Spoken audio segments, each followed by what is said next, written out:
अल्लाह के रसूल ने कहा कोई औरत अपने आप को जन्नती बना लेना चाहती है, सल्लत खमसहा, 5 वक्त की नमाज पढ़े, साम शहरा, माह रमजान के रोजे रखे, हसनत फरजहा, अपनी इज्जत शर्मगाह की हिफाजत करे, अपने शौहर की इताअत कर ले। ज़कात का जिक्र नहीं है, क्यों? उमूमन औरतें ज़कात की मुतहम्मिल नहीं होती, बहुत कम होती है, मर्जी होते हैं ज़्यादातर, तो लफ्ज़ ज़कात आया ही नहीं। खाली 5 नमाजें, रमज़ान के रोजे और अपनी शर्मगाह की हिफाजत, इज्जत हया और अपने शौहर की इताअत। तो अल्लाह के रसूल ने कहा कि जन्नत के 8 दरवाजे उसके लिए खुले हुए हैं, जिस दरवाजे से चाहे जा। ये 5 चीजें मेंटेन करो, तुम जिस बाब से, जिस दरवाजे से जाना चाहोगी चले जाओ। दूसरी जो चीजें जो तुम्हारे अंदर हैं उसको कम करो। क्या? शौहर की नाफरमानी, और किस मामले में? खासकर नाशुक्री के मामले। और अल्लाह के रसूल ने इसकी दूसरी जगह तशरीह की, पूरी जिंदगी शौहर तुम्हें अच्छा रखे, कभी तुम्हारी कोई ख्वाहिश पूरी ना करे, तो तुम झट कहती हो कि तुम्हारे पास कोई भलाई नहीं देखी मैंने, कोई भलाई नहीं देखी, पूरी सारी जिंदगी का किया कराया गलत कर नहीं, कभी 1-2 चीज नहीं मिली तो तुम कहा करो कि तुमने तो बहुत दिया है, एक चीज नहीं मिली तो क्या हुआ? इससे बराबरी करो, एहसानमंद रहो शौहर की। और एक दूसरी रिवायत में अहमद की, शौहर की इताअत के सिलसिले में अल्लाह के रसूल सल्लल्लाहु अलैहि वसल्लम कहते हैं कि शौहर का पूरा जिस्म फोड़ा बन जाए, शौहर का पूरा जिस्म फोड़ा बन जाए, और तुम अपनी जुबान से चाट चाट के फोड़े साफ करो, फिर भी तुम शौहर का हक अदा नहीं कर सकते। शौहर के सिलसिले में, इताअत के सिलसिले में। तीसरी हदीस तिरमिज़ी वगैरह के अंदर अल्लाह के रसूल सल्लल्लाहु अलैहि वसल्लम ने फरमाया, अगर शौहर तुम्हें बुलाए और तुम तन्नूर पे बैठी हुई क्यों ना हो, रोटियां पका रही हो, किचन में हो, काम में हो, और शौहर बुलाए बिस्तर पे, तुम्हें चाहिए कि तन्नूर की रोटियां छोड़े, तुम बिस्तर पे उसके साथ पहुंचो और उसे आराम पहुंचाने की कोशिश करो, ये तुम्हारे लिए जरूरी है। तीसरी हदीस अल्लाह के रसूल सल्लल्लाहु अलैहि वसल्लम ने फरमाया, जब कोई शौहर अपनी बीवी को बुलाए और वह कहती कि मैं नहीं आती, तो जब तक शौहर राजी नहीं होता तब तक मलाइका उस पर लानत भेजते रहते हैं, अल्लाह उससे नाराज रहता है। अल्लाह अकबर। रात में मौके पर बिस्तर पे शौहर बुलाए और ये कहे कि नहीं जी मैं नहीं आती, तो अल्लाह के रसूल कहते हैं पूरी रात अल्लाह नाराज होता है और मलाइका लानत भेजते रहते, यहां तक कि शौहर राजी न कर ले वो आकर। और अल्लाह के रसूल ने जन्नती औरतों की सिफात में से एक सिफत ये है कि जब शौहर नाराज हो जाता है तो वो बंदी शौहर का हाथ पकड़ के कहती है कि तुम जब तक राजी नहीं होगी मैं चैन नहीं लूंगी। क्या अखलाक है सिखाए अल्लाह के रसूल। अगर ऐसे मामलात करें तो कहीं तलाक वाक़ होगी। हमारे मसाइल तो फिर इसी के गिर्द घूमते। हर शौहर शाकी है कि बीवी मेरी इताअत नहीं करती, और हर बीवी शाकी है कि शौहर मुझे बराबर नहीं रखता। क्यों नहीं रखता? तुम इताअत नहीं करते। पहले तुम इताअत तो करना शुरू कर दो ना, तो खुद ब खुद तुम्हें अच्छा रखे।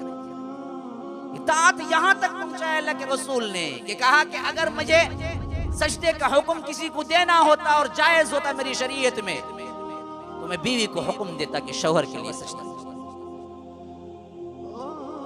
कहां पहुंचा? एक दूसरी रिवायत में आया है, फरमाया कि शौहर इसकी इताअत से तुम जन्नत, उसकी इताअत न करने पर तुम जहन्नम जा सकती हो, और शौहर ही तुम्हारी जन्नत और तुम्हारी जहन्नम। ये फजीलत क्यों दी? ताकि ये निभ जाए और ये जिंदगी में मिलने वाले आखिरत में भी जन्नती जोड़ा बन जाए। हम औरतों को आज गौर करना चाहिए। ये क्या एक तरफा फैसला है? मैं पूछता हूँ, अगर ये एक तरफा मर्दों की साइड का फैसला है तो हम पे लानत ना करो। हम पे तंज ना करो, फिर रसूल पे करो। मैंने अपनी तरफ से कोई एक बात भी नहीं कही, ये अल्लाह के रसूल की बातें हैं। अगर तुम गौर करके देखो तो ये एक तरफा फैसला हरगिज नहीं है, ये तुम्हारी अच्छाई के लिए कहा गया है। मर्द की सिफत में अना है तो उस अना को रखा गया, औरत की सिफत में इताअत है, वो इताअत को उभारा गया। ये अनानियत को नहीं छोड़ सकता, तुम इताअत छोड़ के अच्छे नहीं रह सकते। तो इताअत में रहो, ये अनानियत में रहेगा, लेकिन दोनों जोड़े बेहतरीन चलेंगे। आज की औरतें ये चाहती हैं कि तुम अनानियत छोड़ो, अल्लाह ने उसके अंदर खुद रखा है, वो बदल नहीं सकता। हाँ, एक दो हिजड़े हैं, कोई नामर्द है तो बदल जाए तो बदल जाए, हम उनके लिए कुछ नहीं कर सकते।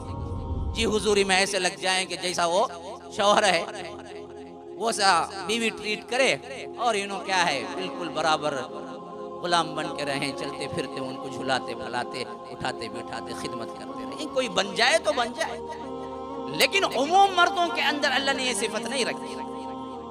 और औरतों के अंदर इताअत इस दर्जा रखी कि शौहर खाता है खुश होती है, जो वो पकवान पकाती है उस पकवान को पसंद करता है तो खुश होती है। तो खुद ब खुद खिदमत का, इताअत का उनके अंदर है, शौहर को मनाने में लगी रहो। कितना भी जालिम क्यों ना हो, एक दिन मान जाएगा ना। मनाने में तो लगो,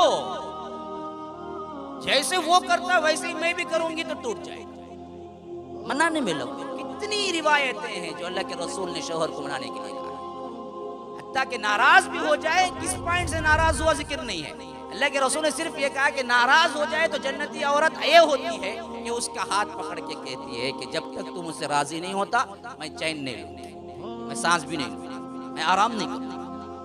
अब ऐसा कुंते भी एक औरत अपनी बीवी शौहर को कहे तो शौहर कितना गुस्से में आन देगा, क्या बोलेगा? जर्रा वक्त को तो मुस्कुरा देंगे, जर्रे वक्त के वास्ते तो बहल जाएंगे, लेकिन करते नहीं। चीखते हैं कि औरतें मर्द यूं करते, मर्द यूं करते। तुम्हें जो टेक्निक सिखाई गई है, शरीयत ने खुद सिखाया है, वो अप्लाई करो, जन्नत बन जाएगा तुम्हारा घर। दूसरी चीज इस्मत, इफ्फत, शादी के अंदर तक दामनी अख्तियार करो, शौहर की हो जाओ, शौहर के अलावा किसी और के बारे में कभी जीनत के लिहाज से ना सोचो, ये हराम है। अल्लाह के रसूल ने कहा कोई अगर इतर लगा के निकलती है और इसकी खुशबू से लोग मायल होते हैं तो वो जानिया है, वो जानिया है, वो जानिया है।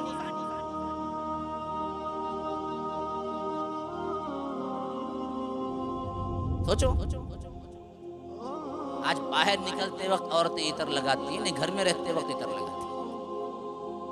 शौहर को बनाओ, श्रृंगार करो, शौहर के लिए सजो। बाहर निकले तो आधा घंटा ही नहीं, नीचे खड़ को बोला जय आओना जी, आओना जी, आओना जी। नहीं जी, तैयार हो ले, तैयार हो ले। किसके वास्ते जी तैयार होते तुम्हें? तैयार तो शौहर के वास्ते हो, बाहर की काय की तैयारी? हमारा निजाम ही बदल चुका। तैयार तो वहां होते, घर में क्या है, मैं लीक साड़ी एक प्यास की पास अंदर गए तो क्या कितना देर बोल को वो देखेंगे मेरी साड़ी को भी प्यास की पास नहीं, मजबूर हो जाता। टीवी में तभी देखेंगे क्या, तभी कर बोलते। उसके बाद तुम्हें बन ठन को रहो, वहां पूरा जायज चीज है, वहां बनना ठंडा भी तुम्हारी इबादत है, तुम्हारी इबादत है, वो अल्लाह ताला सवाब देगा उसे। अरे जिमा पर अल्लाह सवाब देगा, हदीस में वकुल वफी कुल्ली बिज़अतिन सदका। अल्लाह के रसूल ने कहा ये काड़ी की चीज को हटा देना भी सदका है, बीवी से मिलना भी सदका है। हवा ने पूछा अल्लाह के रसूल हैवानी ख्वाहिश हमारी हमें पूरी करते हैं, उस पर भी सवाब है? कहा कि यही हैवानी ख्वाहिश जिना करे तो क्या है, अजाब है? कहा कि अजाब है। तो अजाब है तो हलाल करे तो सवाब भी, सवाब है। ये तालीम है हमारी। तो बस ये दो चीजें हैं मेरे भाइयों बहनों, लाजिम करो। शौहर की इताअत, लान तान छोड़, जहन्नम से निकल जाओ। ये बहुत बड़ी बुरी बीमारी है। और मर्द भी देते हैं कभी कभी लानत, लेकिन उतने नहीं देते जितने औरतें। बात बात में तो लानती बन जा, तू मर जा, तो ऐसा हो जा, तो वैसा हो जा। औलाद को भी छोड़ती नहीं, घर को भी छोड़ती नहीं, अपने को भी छोड़ती नहीं, क्या होना बोलती जाती। ये बीमारी है ना औरतों में ज्यादा है, इसी वजह से जहन्नम में ज्यादा है। ये बीमारी छोड़ो, लान तान करो, उसके बजाय जिक्र कर लो, अस्तगफिरुल्लाह, अल्हम्दुलिल्लाह, अल्लाह अल्लाह, कुछ भी पढ़ते रहो, दुआएं करते रहो, लेकिन लानत करना ये बहुत बड़ा गुनाह है। इसी की वजह से अल्लाह के रसूल ने कहा जहन्नम में मैंने ज्यादा देखे हैं। तो ये दो चीजें छोड़ दो और दो चीजें अपनाओ, एक अकीदा तौहीद, एक हया।